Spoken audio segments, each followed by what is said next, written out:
You are listening to How to Get Over Your Ex, episode number 345, A Bigger and Better Life Mid-Year Check-In.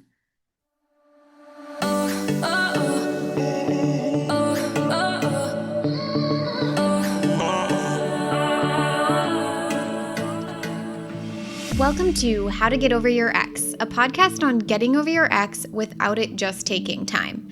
I'm your host, breakup coach Dorothy. Let's turn your pain into power and your heartbreak into happy.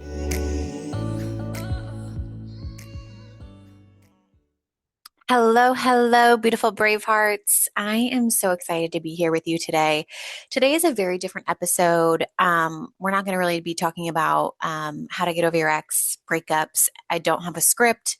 I normally script all of my episodes verbatim and then read it so that it's a nice, short, succinct episode of a problem, solution, and your next steps. So, if you're new to the How to Get Over Your Ex podcast, I love you. I'm so excited you're here. It's going to change the game in your breakup journey. I would start with episodes 1 through 5, and then bebop around from there. And then just know if you do listen to today's episode, it is different than anything I've ever really done before. But I felt like sharing kind of like a mid-year review. It is the middle of 2026. It is June. I think it's the second week of June. And at the beginning of June, I was kind of reminded of New Year's resolutions. And this year, I had three kind of focus areas. I don't know if you would call them resolutions, but the first focus area was moving every day. The second one was no complaining. And the third one was a non-negotiable date night to become like obsessed in my marriage, to create a marriage that feels like I'm obsessed with him and he's obsessed with me. And yeah, I just wanted to do a quick update with all of you and then give you some insight into how to check in with your New Year's resolutions and say, hey, what were you doing? What was the point of 2026 for you? And have you veered off track? Now, with all that being said, I very much veered off track. I would like to say I was really good at all three of those things until about like March, the end of March, beginning of April got weird. I was so busy prepping for April. It was a big month for me. It started a new cohort of the Bigger and Better Life Mastermind. So I was going through that. It was the biggest launch I had had. Then we had a Bigger and Better Life Mastermind retreat at the most epic, beautiful location. And then I was going out of town the weekend after that for a family like trip. And then the weekend after I got back, we had to turn around and go to Destin for a like a work conference thing where I won like an award, which was really cool. And all these like really big, beautiful, good things were happening in my life. But I'm not going to lie, like mentally, I was a mess. And it's just always so odd. It does turn out that I was having some like hormonal changes in my body. And I've done a lot of work looking at and researching hormones because it's so fascinating how whenever I'm experiencing hormonal changes, my my regular like thought programming in my brain doesn't work. And I normally think pretty highly of myself. I normally have really good positive self-talk. Think positively about life and everything that I'm going through. I feel like things are happening for me and not to me. But what I notice is that when I'm going through hormonal changes in my body, um, it's not like that. It's almost like a 180 flip or turn. I'm like a version of myself that I don't even recognize, and I hate it. And so going through that whole experience, I had to just like constantly remind myself that my thoughts were not me. Like these thoughts that are coming up, they're not me. They're not the norm. They're not the usual. Like this is not me. So I've done a lot of research and I found some really interesting stuff. So if you're dealing with hormonal stuff, I think this might be interesting to you is that um, our thoughts are all still there. Like the neurosynapses obviously are still happening in your brain, the positive and the negative. But when there are dramatic shifts in your hormones like estrogen and progesterone, what happens is the filtering system is not working appropriately. And so you're getting the wrong filtered thoughts. Like the filtering of your brain is apparently not working correctly. I'm going to have if you are a doctor and you are listening to this and I'm saying the incorrect thing, please let me know. But the research that I'm understanding and how I'm perceiving it and reading these different articles is that it is the operating system that's different. The filtering system in your brain is different. And so that was really helpful for me to just recognize, like, oh, my main programming is still there. I'm just going through a period of transition of the filtering system is not operating in its most effective and efficient way that I'm used to, and that's okay.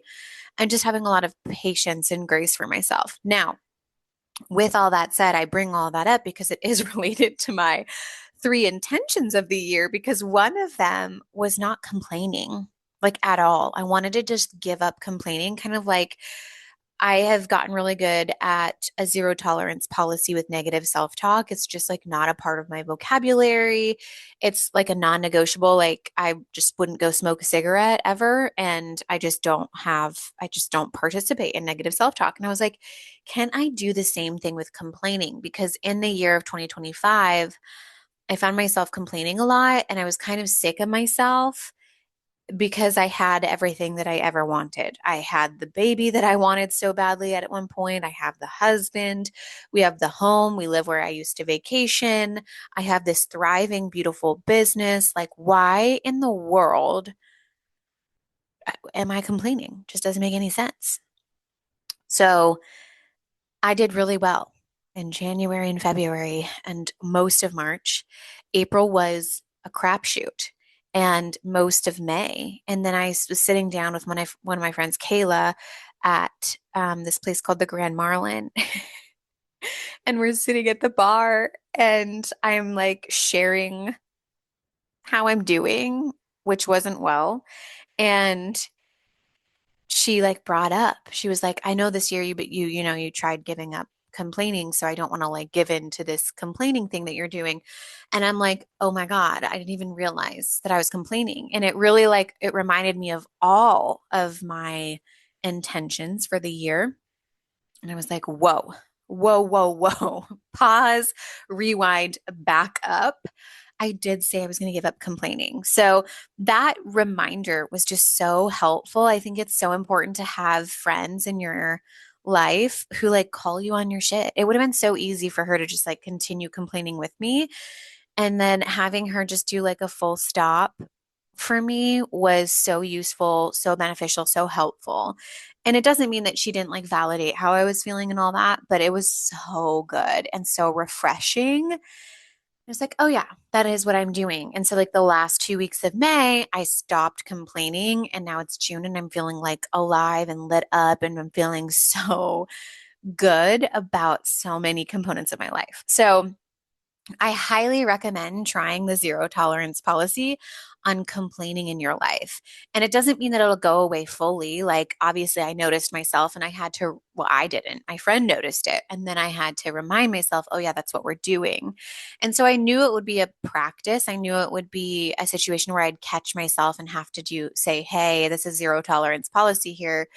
And I'm not doing it from like a toxic positivity place. I'm literally doing it from a place of like, I just feel so much more empowered. I feel more delicious in my life when I'm not complaining. I have so much to be grateful for. And even if I didn't, like, even if I was in the worst of conditions, I just don't personally see the benefit in it for me. I know for some people that might be different. Like complaining might feel good to you. For me, it doesn't. I just feel not good when I do it. So I was like, I don't have to participate in it.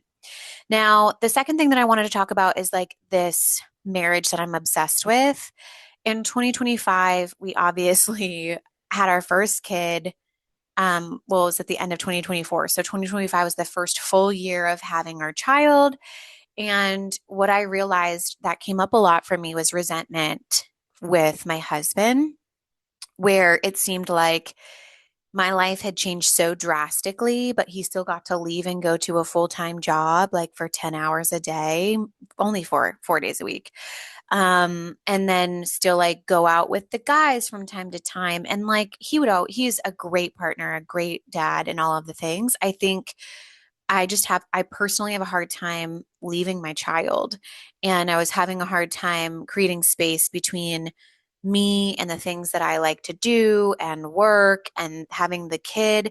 I had a really weird, hard, difficult time watching someone else live their life in a way that felt delicious to them while I couldn't figure out what that was for me. Does that make sense? And so it kind of, I mean, I'm so grateful I have such a patient husband who I can like say all the words to and get all upset and angry. And he's just so good at just listening and being there for that and holding space for that, not taking it personally. And then asking what I need in return. And so I'm so proud of the relationship that we've built from that standpoint. But I was like, we need to have more fun. And he's like the king of fun. So it came down to me having fun again and feeling like I am someone or something that's outside of being a mom. Like, oh my God, I can be fun. Or like, I feel sexy or I feel like delicious. Like, I wanted to feel good in my body. I wanted to feel like a woman. I wanted to feel like giddy and have those butterflies and have enough space and room and time for that. And so we decided that we would do non-negotiable date nights every Tuesday night. And we have fulfilled every single Tuesday night. We're about halfway through the year and I'm really proud of that. I think we're going to up level that a little bit. I did notice with my coach today that I was like, the way I'm starting to feel about date night is a little like almost it feeling like another thing to do on the schedule. So I'm working personally on that of like making sure I have time to like meditate and clear my head and have space before date night to find it delicious. And I think the other component that I think I need to up level and do better is like shower. Sounds so stupid, but like shower and shave and have a self tanner and do my hair and do my makeup and feel sexy for date night. So that is a priority that I'm making as well as we move into the second half of the year to just amplify our non negotiable date night. And honestly, it's been really fun for me and for him to realize like we've tried to do date nights in the past, but we never made it non negotiable. And so we would try to like switch it. And I noticed that like once you, what's the word? Like once you allow for one change, it happens again and again and again and then gets put off. And I actually noticed it with girls' night. We had a reoccurring like monthly girls' night, me and my girlfriends here in Gulf Breeze, Pensacola area. And it was the second Thursday of every month, and we allowed someone to change it 1 month. And now it's a disaster and like it's not happening in the way that it used to. And so it's very interesting going through that at the simultaneously of being like, it's just been so fun to watch how my husband and I navigate the world of like, oh, well, this thing's happening on Tuesday night. You guys should come. Or, oh, this class is happening, Dorothy, on Tuesday night. You should come. And I'm like, I like can't. I have plans. And it feels so good to just have that as like a set thing where neither of us budge on it and we make sure it's a priority and we make it happen. It also just that makes me feel like a priority to my husband, um, and creates like a lot of respect in our relationship, which I appreciate. Um, and then the movement, movement has been hard for me. I think that's probably the hardest one out of the three, which sounds so stupid. I feel like that should be like easier. Like, of course, I live in this gorgeous area. Like, why not go for a walk on the beach? Why not go for a walk in the sun? And when it's hot out, it feels so good. I love it. But I think I'm like bored of my environment, like bored of the neighborhood walk that I usually go on. So I think maybe switching that up. I have gotten into a routine of going to the gym Monday, Tuesday, Wednesday. I drop off my kid at daycare, Montessori school at 8:30. and then directly take myself to the gym and I do a workout for like 30-ish, 45 minutes. And then I go to my car and I meditate in the car and I verbal process and then I come home. So Monday, Tuesday, Wednesday normally goes good. But Thursday, Friday, Saturday, Sunday, I know that I could and should be, don't want to shit all over myself, but the movement there could be better. And I'm still struggling with like body work that I'm doing with myself of just not feeling like at home in my body. I used to like, I remember when I moved here, I was living with my best friend Danica, and I would look in the mirror and I'm like, God, I'm hot. And I only remember this because Danica was like, I've never said those things to myself. And she just found it so like jarring and funny that I would like say those things out loud to myself and to her. So I think that I look back on that time and I'm like, I want that again. Like, I think I want to create that. So I think to take things for the second half of the year, what I want to like prioritize and focus on with the movement is not just the movement, but also the self-talk with it. Like, I don't have negative self-talk. I don't think I talk poorly to myself. I don't berate myself, but I miss the cherished feeling that I had with my body, which also, could probably go a little bit deeper even than just movement. I think movement is so great because it creates so much serotonin and natural, like good, happy like, would you call that a hormone or like there's a different word for it, but those like good chemicals in your brain. I like the movement piece for that, but I also, it's been hard to keep up with my like self-care as a mom. Am I the only one? I'm curious. Do the other moms listening have this problem? I like at nighttime, maybe it's because I co-sleep, but I have a hard time like getting my face washed and doing my like face skin routine at nighttime and making sure my teeth get brushed in the evening and in the morning and like just your basic self hygiene, self care. It has been difficult. I haven't got my hair done in forever. I dropped getting my nails done. And I'm not like like upset about those things necessarily because it takes a lot of time and effort to get your nails done. It's just like and money. I don't like sitting there. I do miss having blonder hair, but I don't know. It's just there is something there, but I feel like movement is the first piece of that, of just getting my body moving, getting the stored emotional experiences out through that movement, and just maintaining a consistent movement thing. And it's so funny too. I have this walking pad in my office, but if I'm gonna walk, I want to be outside. It's so gorgeous. So I can definitely get better with that at this, the second half of the year. But I just wanted to do a little update with you guys and hang out kind of as friends, less of me teaching you necessarily a lesson, but just sharing my experience at this midpoint of the year of 2026. And I'd love to hear from you guys. How are you guys doing on your New Year's resolutions or your goals or the things that you were focusing on? Let me know whether you reach out to me on Instagram at Breakup Coach Dorothy, or you could feel free to send me an email at dorothy@dorothyabjohnson.com. I would love to just hear from you guys and know what you're working on in your bigger and better life. The last thing I'll leave you with today that was super helpful is I had a coaching session today um, with my coach. And what's been so fascinating is something that's happened in the last year is just recognizing that I'm in my bigger and better life. But I think I've been like holding myself back from really like enjoying my bigger and better life that I'm in because I see a new bigger and better life on the horizon for me that is like even bigger and better than I had ever imagined, obviously.